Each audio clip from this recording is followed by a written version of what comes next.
पहले कंटेंट को डिस्कस करेंगे और उसके बाद जो भी प्रीवियस ईयर क्वेश्चंस पूछे गए थे उससे रिलेटेड उसको डिस्कस करने वाले हैं। तो पूरा वीडियो को टिल एंड तक ज़रूर से देखना, आसानी से आपको समझ में आ जाएगा ये टॉपिक भी।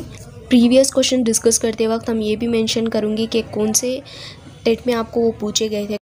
दोस्तों, आप सभी का मैं हमारे यूट्यूब चैनल पर इस्तकबाल करती हूँ। आज हम जानने वाले हैं साइकोलॉजी के एक अहम टॉपिक से मुताल्लिक, जो कि फॉरगेटिंग टॉपिक है और उसमें सब टॉपिक आकर इनहिबिशन है, उसको इंटरफेरेंसेस भी कहते हैं। इससे मुताल्लिक आपको सवालात पूछने के बहुत सारे चांसेस हैं।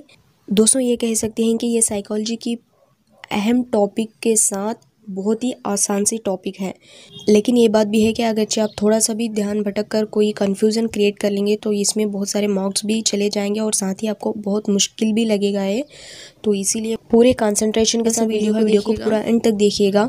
वीडियो कैसा लगा ज़रूर से बताइएगा, कमेंट करके लाइक कर दीजिएगा, पसंद आए तो आपके दोस्तों के साथ भी शेयर करिएगा जो भी एग्ज़ाम की प्रिपरेशन कर रहे हैं उन सभी के साथ।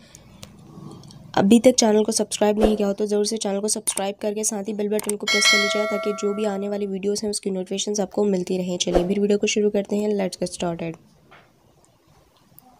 मुदाखलत इंटरफेरेंसेस किसे कहते हैं? तो मुदाखलत के माने ही यही हैं, दखलंदाज होते हैं। और इसका डेफिनेशन ये रहा, किसी भी दो इल्मों को साथ साथ सीखने के बाद दोहराने में जो है रुकावट, दिक्कत का पेश आना ही मुदाखलत इंटरफेरेंसेस कहलाता है। इसको इनहिबिशन भी कहते हैं। जब हम किसी भी दो इल्मों को सीखने के बाद उसको यादा करना चाहते हैं तो हमको दिक्कत पेश आती है, वो दो इल्मों के दरमियान जो है दखलंदाज हो जाते हैं, जिसकी वजह से हमको दिक्कत पेश आती है, उसी को कहते हैं मुदाखलत इंटरफेरेंसेस और इसी को इनहिबिशन भी कहते हैं। ये जो है दो तरह के होते हैं, प्रोएक्टिव इनहिबिशन और रिट्रोएक्टिव इनहिबिशन। दोस्तों, ये प्रोएक्टिव इनहिबिशन और रिट्रोएक्टिव इनहिबिशन के अल्फाज को जो है उर्दू में नहीं बता रही हूँ, इसीलिए क्योंकि आपको पेपर भी जो है बाइलिंगुअल में ही आएगा और साथ में आपको उर्दू से बेहतर है कि आप इसमें जो है इंग्लिश से याद रख लेंगे तो आपको ज़्यादातर याद रहेगा, कोई प्रॉब्लम नहीं होगी। इसीलिए प्रोएक्टिव इनहिबिशन किसे कहते हैं और रिट्रोएक्टिव इनहिबिशन किसे कहते हैं? तो प्रोएक्टिव इनहिबिशन उसे कहते हैं, तो प्रोएक्टिव से मुराद यह है, सीखे हुए दो इल्मों में से नए इल्म को दोहराने में जो है रुकावट आती है। दो इल्मों को सीखने के बाद जो नया इल्म सीखा हुआ होता है उसमें जो है उसको दोहराने में जो है रुकावट का पेश आना ही प्रोएक्टिव इनहिबिशन है। जैसे कि मिसाल के तौर पर मान लीजिए हमने पहले जो है प्याजे की थ्योरी को सीखा है और उसके बाद जो है वाइगॉट्स्की की थ्योरी को हमने सीखा है। जो प्याजे की थ्योरी है वो आकर हमारा पुराना इल्म है और जो वाइगॉट्स्की की थ्योरी है वो हमारा नया इल्म है। तो हम नए इल्म को दोहराना चाहते हैं, यानी हम वाइगॉट्स्की की थ्योरी को दोहराना चाहते हैं। तब हमें पुराने इल्म जो है रुकावट पेश कर रहा है, जो कि प्याजे की थ्योरी हमको दखल अंदाज कर रही है वाइगॉट्स्की की थ्योरी में। तो इस तरीके की रुकावट को कहते हैं प्रोएक्टिव इनहिबिशन। नया इल्म को दोहराने में पुराना इल्म जो है हमको रुकावट पेश कर रहा है, उससे हमको रुकावट हो रही है, उसी को प्रोएक्टिव इनहिबिशन कहते हैं। रिट्रोएक्टिव इनहिबिशन किसे कहते हैं? तो रिट्रोएक्टिव इनहिबिशन जो है प्रोएक्टिव इनहिबिशन का फुल ऑपोजिट है। जब दो इल्मों को सीखने के बाद पुराने इल्म को दोहराने में रुकावट का पेश आना, दो इल्मों को सीखने के बाद पुराने इल्म को दोहराने में जो है रुकावट का होना रिट्रोएक्टिव इनहिबिशन कहलाता है। जैसे मिसाल के तौर पर हमने पहले जो है प्याजे की थ्योरी सीखी थी और उसके बाद वाइगॉट्स्की की थ्योरी सीखी थी। अब हम चाहते हैं कि प्याजे की थ्योरी को दोहराएं, पुराना इल्म को, यानी प्याजे की थ्योरी जो है पुराना इल्म है और वाइगॉट्स्की की थ्योरी जो है नया इल्म है। जब हम पुराने इल्म को यानी प्याजे की थ्योरी को दोहराना चाहते हैं, जब हमें नया इल्म यानी वाइगॉट्स्की की थ्योरी जो है दखलंदाज कर रही है प्याजे की थ्योरी में, हम प्याजे की थ्योरी को दोहराना चाहते हैं और हमें याद आ रही है वाइगॉट्स्की की थ्योरी, इस दखलंदाजी को ही रिट्रोएक्टिव इनहिबिशन कहते हैं। जब हम पुराने इल्म को दोहराना चाहते हैं तो हमको नया इल्म याद आ रहा है और नया इल्म जो है रुकावट पेश कर रहा है हमको पुराने इल्म को दोहराने में, तो उसको कहते हैं रिट्रोएक्टिव इनहिबिशन। अब जानेंगे प्रीवियस ईयर क्वेश्चंस जो भी इससे टॉपिक से रिलेटेड पूछे गए थे उसके बारे में। It's time for previous year questions. तो ये सवाल जो है फरवरी के महीने में जो फर्स्ट टेस्ट कंडक्ट किया गया था उसमें पूछा गया था और सवाल रहा, गणेश इम्तिहानात की तैयारी के दौरान पहले फ़लसफ़ा और उसके बाद नफ्सियात सीखता है।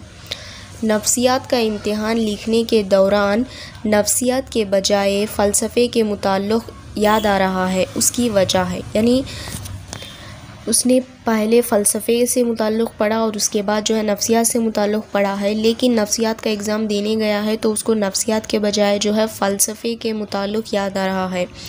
तो ऑप्शंस दिए गए हैं, पहला रिप्रेशन, दूसरा आकर प्रोएक्टिव इनहिबिशन, या फिर तीसरा रहा रिट्रोएक्टिव इनहिबिशन, या फिर चौथा रहा साइकोलॉजिकल ट्रॉमा। तो गैस पहले आकर वो फ़लसफ़ा पढ़ा है और उसके बाद जो है नफ्सियात पढ़ा है, तो नफ्सियात के दौरान जो है फ़लसफ़ा उसको याद आ रहा है, यानी जो नया इल्म है उसको दोहराना चाहता है लेकिन वो पुराना इल्म याद आ रहा है। पुराना इल्म जो है नए इल्म को दोहराने में रुकावट कर रहा है। तो इसका सही आंसर आकर प्रोएक्टिव इनहिबिशन है, जो कि ऑप्शन 2 सही रहा। जब भी हम नया इल्म दोहराते हैं तो पुराना इल्म रुकावट पैदा कर रहा है, तो वो आकर प्रोएक्टिव इनहिबिशन है। उसका जवाब प्रोएक्टिव इनहिबिशन रहा, ऑप्शन 2 सही रहा, प्रोएक्टिव इनहिबिशन। आई होप आपको समझ में आ रहा होगा, नहीं तो आप हमें कमेंट कर सकते हैं। फिर से हम इस टॉपिक को और भी अच्छे से एक्सप्लेन करने की कोशिश करेंगे ज़रूर से। और ये दूसरा सवाल रहा जो कि फर्स्ट टेस्ट में ही पूछा गया था सेकंड पेपर में, अगर मौजूदा इक्तिसाब माजी के इक्तिसाब में हाइल हो तब ये कहलाता है, यानी जो नया इक्तिसाब है, हमने नया लर्निंग की है, वो आकर माजी में सीखे गए लर्निंग को, इक्तिसाब को जो है रुकावट पैदा कर रहा है, तो वो किस टाइप है, तो ये पूछा जा रहा है। पहला ऑप्शन आकर proactive learning, option 2 retroactive inhibition, option 3 repression, option 4 deja vu. दोस्तों पुराना इल्म को दोहराना चाहते हैं तब हमें नया इल्म दिक्कत कर रहा है, नया इल्म रुकावट कर रहा है उसको याद करने में, तो वो आकर रिट्रोएक्टिव इनहिबिशन है। तो इस सवाल में भी यही पूछा गया है कि जो पहले का इक्तिसाब है उसको दोहराना चाहते हैं, तो जो भी नया इक्तिसाब सीखा गया है वो आकर उसको रुकावट पैदा कर रहा है दोहराने में, तो इसका सही ऑप्शन आकर ऑप्शन 2 रहा, रिट्रोएक्टिव इनहिबिशन। ये दो सवालात रहे जो कि प्रीवियस ईयर पेपर्स में पूछे गए क्वेश्चंस थे, ये दो भी। आई होप, मैं उम्मीद करती हूँ आपको ये टॉपिक क्लियरली समझ में आया होगा। अगर नहीं आया हो तो ज़रूर से हमें कमेंट करिएगा, हम फिर से वीडियो को अच्छे से समझाने की कोशिश करेंगे। आप हमारे पहले की वीडियोस देखने के लिए जो है डिस्क्रिप्शन में चेकआउट कर सकते हैं, जो कि बहुत सारे हैं, साइकोलॉजी से रिलेटेड भी, उर्दू कंटेंट से रिलेटेड भी हैं। और फर्दर वीडियोस के लिए ज़रूर से चैनल को सब्सक्राइब करके बेल बटन को प्रेस कर लीजिएगा और ऑल नोटिफिकेशंस को ऑन कर लीजिएगा। आपके दोस्तों के साथ भी ज़रूर से शेयर करिएगा और हमें कमेंट करके बताइएगा कि वीडियो कैसे लगी, आपको समझ में आया है या नहीं कहकर। आप कोई टॉपिक पर वीडियो चाहते हो तो भी हमें कमेंट कर सकते हैं। एज सून एज पॉसिबल हम आपको प्रोवाइड करवाने की कोशिश करेंगे बहुत ही जल्द। उम्मीद वीडियो पसंद आए तो लाइक कर देना ज़रूर से और आपके दोस्तों के साथ भी शेयर कर देना। मिलते हैं अगले वीडियो में बहुत ही जल्द, तब तक के लिए शुक्रिया। Thanks for watching this channel, thank you so much.